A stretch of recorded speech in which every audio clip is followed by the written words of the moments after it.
ছাত্রদলের 15-20 জন নেতাকর্মী ওই দিন মারাত্মকভাবে ইনজুর্ড হয়েছিল এবং আমরা 7 দিন না 8 দিন এই হামলায় হসপিটালাইজ ছিলাম। বিশেষ ক্ষমতায়ন বিস্ফোরক দ্রব্য আইনে আমাকে 6 মাস 27 দিন জেল খাটতে হয়েছে। ওই হামলায় আমার চোখ মারাত্মকভাবে ক্ষতিগ্রস্ত হয়েছিল। আমি এখনও ওই সমস্যাতে ভুগি, মাঝে মাঝে চোখের সমস্যা হয়। বেসিক্যালি ক্ষমতায় টিকে থাকার জন্য শেখ হাসিনা এমন কোনো আচরণ সাধারণ মানুষের সাথে যেটা করা দরকার হয় না সেটাও তিনি করেছেন। বিএনপির যে কোনো আন্দোলনে সবার আগে যে কোনো কাজে ছাত্রদলকে আসলে বিএনপি পেয়েছে আমরা দেখেছি। আপনার আন্দোলন সংগ্রামের কথা বলছিলেন, আমি কয়েকটি ছবি দেখাতে চাই আপনাকে। এই ছবিগুলো আসলে আপনার রাজনৈতিক জীবনে খুব বহুলভাবে প্রশংসনীয়। এখানে ছবিটি দেখে আসলে আপনি বলবেন এই ছবিটার ব্যাকগ্রাউন্ডটা বলি। এটা 2015 সালের, এটা আমরা বইমেলা চলছিল, আন্দোলন সংগ্রামও চলছিল, দল ঘোষিত প্রোগ্রাম ছিল। আমরা বক্সিবাজারে একটা প্রোগ্রাম করেছিলাম। প্রোগ্রাম থেকে আসার পথে আমাকে তৎকালীন ছাত্রলীগের মুজিব হলের সেক্রেটারি এবং পরবর্তীতে যিনি ছাত্রলীগের দায়িত্বে ছিলেন আল্লাহ ইহান খান জয়, ওরা আমাকে এই ছবিটা এখান থেকে হামলা করেছিল, আমার উপরে অনেক অত্যাচার করেছিল এবং ওরা আমাকে ধরিয়ে দিয়ে ডিএমপি কমিশনার থেকে 50,000 টাকা পুরস্কারও নিয়েছিল এই ছবিটা। এবং এইবার আমরা একটা বিরোধী রাজনৈতিক দলের কর্মী, আমরা মিছিল করব হরতালের পক্ষে। আমরা হরতালের প্রোগ্রাম ছিল, ওইটা হরতালের প্রোগ্রাম থেকে আমরা মিছিল করেই যাচ্ছিলাম। মিছিল থেকে আমাকে অ্যারেস্ট করা হয়েছিল এবং আমাকে ছাত্রলীগের নেতাকর্মীরা হামলা করে, আপনি ছবিটা দেখেছেন হয়তোবা, যে আমাদের উপর কেমন হামলা করা হয়েছিল। 6 মাস 27 দিন ওই মামলা আমি জেলে ছিলাম এবং আমি 1 সেমিস্টার পরীক্ষা জেলখানাতেই দিয়েছিলাম এই মামলাটাতে। আমাদের বিশেষ ক্ষমতায়ন বিস্ফোরক দ্রব্য আইনে আমাকে 6 মাস 27 দিন জেল খাটতে হয়েছে। এরকম আরো 4-5 বার কয়েকটা ছবি দেখলাম। এইটাই আমরা হচ্ছে যে ঢাকা বিশ্ববিদ্যালয়ে রক্তাক্ত রাজু, আপনাকে এই ছবিটার হিস্ট্রি আমাদের ঢাকা বিশ্ববিদ্যালয়ে সোহেল আরিফ কমিটির যখন নতুন কমিটি হলো তখন আমরা ভিসিকে ইনফর্ম করে, আমরা ভিসির সাথে কথা বলে তাকে ফুল দেওয়ার জন্য আমরা যাচ্ছিলাম এবং এফ রহমান হলের সামনে এই হামলা আমাদের করা হয়। আমরা ওই খুবই কম সংখ্যক, ভিসির পক্ষ থেকে বলা হয়েছিল, আখতারুজ্জামান স্যার তখন ঢাকা বিশ্ববিদ্যালয়ে ভিসছিল, তার পক্ষ থেকে বলা হয়েছিল যে আপনারা যত কম সংখ্যক নেতৃবৃন্দ নিয়ে আসেন এটা আমার জন্য ভালো হয়, আমি ওদেরকে রিসিভ করে আমি ফুল নিব আর কি। উনি কিন্তু বলে ডেকে ওনার সাথে যোগাযোগ করে আমরা গিয়েছিলাম। তারপরেও কিন্তু উনি ওই সময় তৎকালীন সময়ে ছাত্রলীগের ক্যাডারদের দিয়ে আমাদের উপর হামলা করেছিলেন। আমি সহ ছাত্রদলের 15-20 জন নেতাকর্মী ওই দিন মারাত্মকভাবে ইনজুর্ড হয়েছিল এবং আমরা 7 দিন না 8 দিন এই হামলায় হসপিটালাইজ ছিলাম এবং হসপিটালে ভর্তি ছিলাম। আমাকে মাথা ফেটে গিয়েছিল, কয়েকটা সেলাই করা লেগেছিল মাথায়।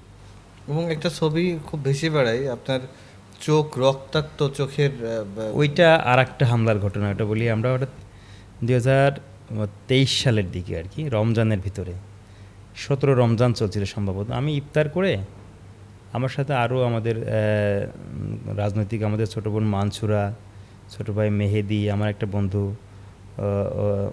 মুজিব হলের আমান, আমরা কয়েকজন মিলে চা খাচ্ছিলাম। ইফতারের পরে নামাজ শেষ করে এসে আমি ঢাকা মেডিকেল আউটডোরে আমি চা খাচ্ছিলাম ওদেরকে নিয়েই। ওদের সাইডে ছিল, গল্প করছিল, আরও অসংখ্য নেতাকর্মী ছিল চাষবাসে।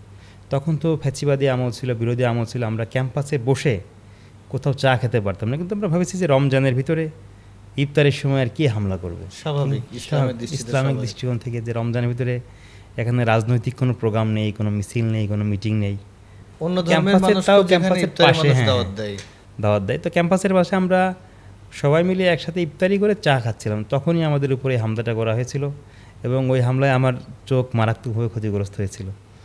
আমি এখনও ওই সমস্যাতে ভুগি, মাঝে মাঝে চোখের সমস্যা হয়। তো এরকম আরও 2-3টা হামলার, 5 বার মোট ঢাকা বিশ্ববিদ্যালয় ক্যাম্পাসে এমন হামলার শিকার হয়েছি। এই যে এত কঠিন মুহূর্ত আসলে পার করলেন, এগুলো থেকে আসলে কি শিক্ষা পেলেন এই পলিটিক্স জীবনে? একটা ফ্যাসিবাদ যখন বাংলাদেশ শুধুমাত্র নয়, বিশ্বের যে দেশেই হোক না কেন, ফ্যাসিবাদ যখন জোর করে ক্ষমতায় থাকার যে চেষ্টা, মানুষের কণ্ঠস্বর রুদ্ধ করে ক্ষমতায় থাকার যে চেষ্টা, বা মানুষের ভোটের অধিকারকে হরণ করে ক্ষমতায় থাকার যে চেষ্টা, বিশ্ববিদ্যালয়ের হলগুলোতে টেন্ডারবাজি করে দখলদারিত্ব করে সন্ত্রাস কায়েম করে থাকার যে প্রবণতা সেটা আমরা 17 বছরে দেখেছি। বেসিক্যালি ক্ষমতায় টিকে থাকার জন্য শেখ হাসিনা এমন কোনো আচরণ সাধারণ মানুষের সাথে যেটা করা দরকার হয় না সেটাও তিনি করেছেন। অসংখ্য মানুষ গুম হয়েছে, খুন হয়েছে, জেলে গিয়ে মৃত্যুবরণ করেছে। আমাদের সিলেট বিভাগের সাংগঠনিক সম্পাদক এম ইলিয়াস আলীকে গুম করা হয়েছে, নাসিরউদ্দিন আহমেদ পিন্টুকে জেলখানায় হত্যা করা হয়েছে, আমাদের ছাত্রদলের জনিকে 17টা গুলি করে হত্যা করা হয়েছে, আপনাদের বাপ্পিকে এরকম হত্যা করা হয়েছে। আমরা অসংখ্য নাম বলতে পারবো যে যাদেরকে ফ্যাসিবাদী আমলে শুধুমাত্র একটি রাজনৈতিক দলের কর্মী হওয়ার কারণে, নেতা হওয়ার কারণে কেমন নির্মমভাবে হত্যাকাণ্ডের শিকার হতে হয়েছে।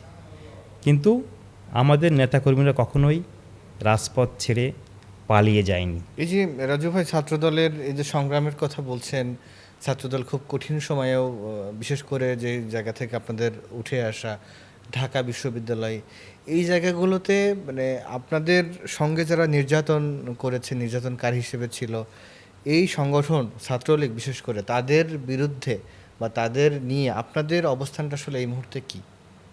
আমাদের এই যত নেতাকর্মী হামলার শিকার হয়েছে, আমরা আমাদের পক্ষ থেকে আমরা বলেছি যে এগুলো বিষয়ে মামলা করার জন্য অনেক মামলা হয়েছে, অনেকগুলো প্রক্রিয়াধীন আছে। আমরা চাই যে আইনি প্রক্রিয়ার মাধ্যমে এই যে হামলা যারা করেছিল এবং যারা ভুক্তভোগী, যারা হামলার শিকার হয়েছিল, এটা আইনিভাবে তাদেরকে বিচার করার জন্য। বর্তমানে ছাত্রদলের যে অবস্থানটা সারা দেশে আছে, আপনাদের তো কথা হয়, বিভিন্ন জায়গায় যান কার্যক্রমে, ছাত্রদলের বর্তমান অবস্থানটা আসলে কেমন, আপনি কিভাবে মূল্যায়ন করবেন? দেখুন, আমরা হয়তোবা সংগঠন হিসেবে আমরা 17 বছর, কিন্তু আমরা প্রত্যেকটি ক্যাম্পাসের বাইরে ছিলাম।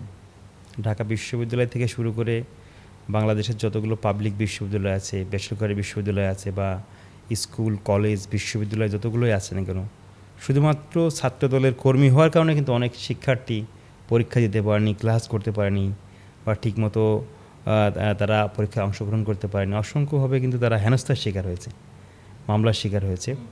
তো যার কারণে সাধারণ শিক্ষার্থীদের সাথে কিন্তু আমাদের একটা দূরত্ব অবশ্যই ছিল, এটা অস্বীকার করার কোনো উপায় নেই। কিন্তু আমরা মনে করছি 5 আগস্ট পরবর্তী সময়ে ক্যাম্পাসগুলোতে সাধারণ শিক্ষার্থীদের সাথে শুধুমাত্র ছাত্র দলই নয়, অন্যান্য ছাত্র সংগঠন নেতাকর্মীদের কিন্তু একটা আত্মিক সম্পর্ক তৈরি হচ্ছে, যার কারণে কিন্তু ক্যাম্পাসগুলোতে স্বাভাবিক রাজনৈতিক যে কার্যক্রম, শিক্ষার পাশাপাশি ছাত্র রাজনীতির যে কার্যক্রম, সেটা কিন্তু এখন চলমান আছে। আমরা মনে করছি যে এটা হয়তো বা আগামী দিনে আমাদের জন্য সুখের খবর বয়ে নিয়ে আসবে বা সুবাতাস বয়ে আসবে ক্যাম্পাস রাজনীতি। কিন্তু আমরা বিগত সময়ের যে রাজনীতির যে ব্যাড কালচার ছিল, যে অপসংস্কৃতি ছিল, যে জোর করে মিছিলে আনার প্রবণতা ছিল, মিছিলে না আসলে হামলা করা, একদম মানুষকে, সাধারণ শিক্ষার্থীকে হামলা করা, আমরা দেখেছি অসংখ্যবার।